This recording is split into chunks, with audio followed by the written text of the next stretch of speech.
I'm known as Professor Chi and I help people raise their vibration.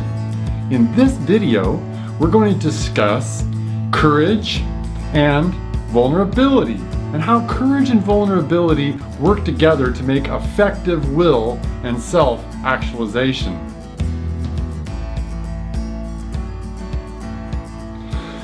Courage is a concept that is full of ideas of male domination and war and perhaps feats that are almost impossible. But the truth of the matter is, the real courage is the courage to express yourself. And we need a certain amount of vulnerability to be courageous. And as we're being courageous, a certain amount of vulnerability will temper that courage in a way that it comes from the heart. Willpower is how we actually express ourselves. All expression in this world is an act of will. Expressing ourselves is the ultimate aim of being a human being.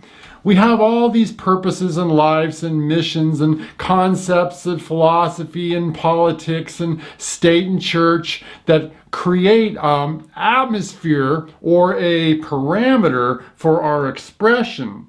But the truth of the matter is, our expression is what is vital. Not what the expression is about, but just to express ourselves is the reason why we are human beings.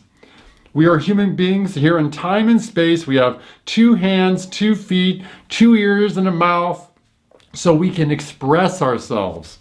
And expressing ourselves brings the satisfaction of living.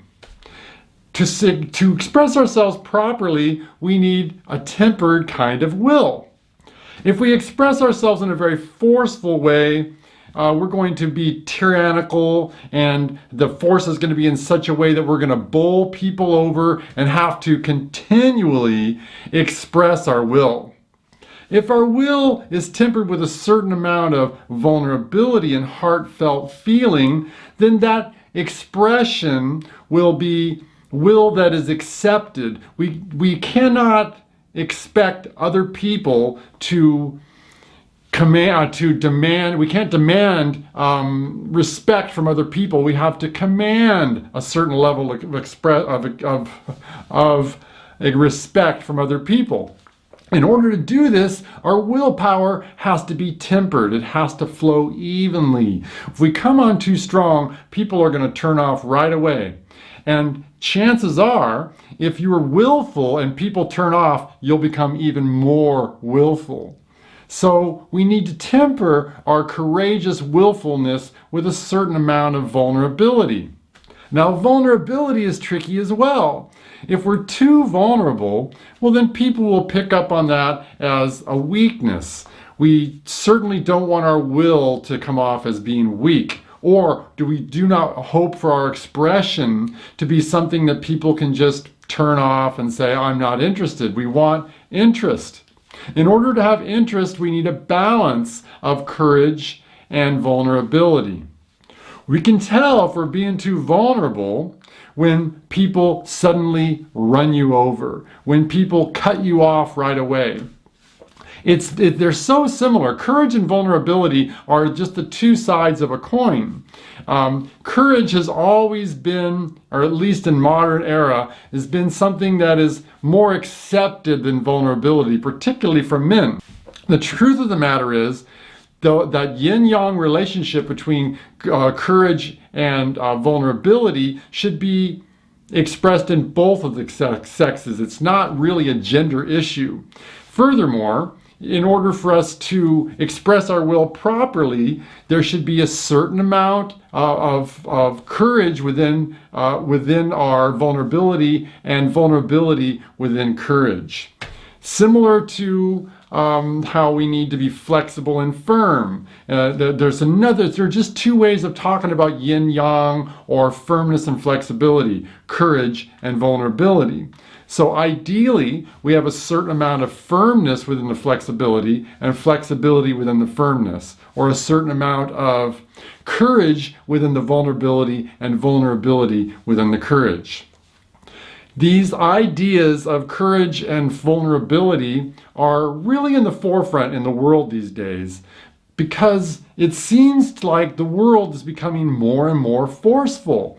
There's so much attention paid to every little detail on the internet. Our privacy is being invaded. Every little stone is being turned over politically.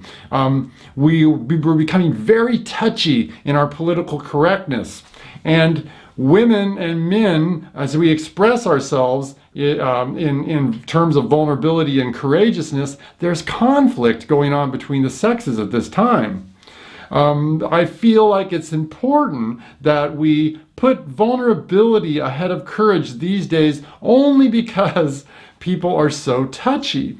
It's so much easier to walk into a situation a little vulnerable, a little, not meek, but a little bit open. Another word for vulnerability is openness. If we come into a situation with more openness, then we can express our courage and our willfulness after people relax. So it's important to come on as nice. As nice is not a good word, but as vulnerable, as somebody that's not going to strike out at people, strike out at the person you're speaking to right away. Then we can start to express our courageousness. And courage, again, courage is something that has been used by men traditionally in such a way that it seems like it's not accessible to a lot of us, like only the heroes are courageous, or courageous intent is something that only strong people are capable of. But courage is really the ability or the will to express yourself. So again, the hope of expressing ourselves in an even-mannered way and to be able to actually express our willful intent. It's ideal to balance courage and vulnerability. A certain amount of courage, a certain amount of vulnerability. Not too courageous, not too willful, and not too retreating and too flexible. A balance of firmness and flexibility. Flexibility within firmness and firmness within flexibility. We can be assured then that what we hope to communicate, what we hope to willfully project to other people and out into the world will be received in a balanced manner.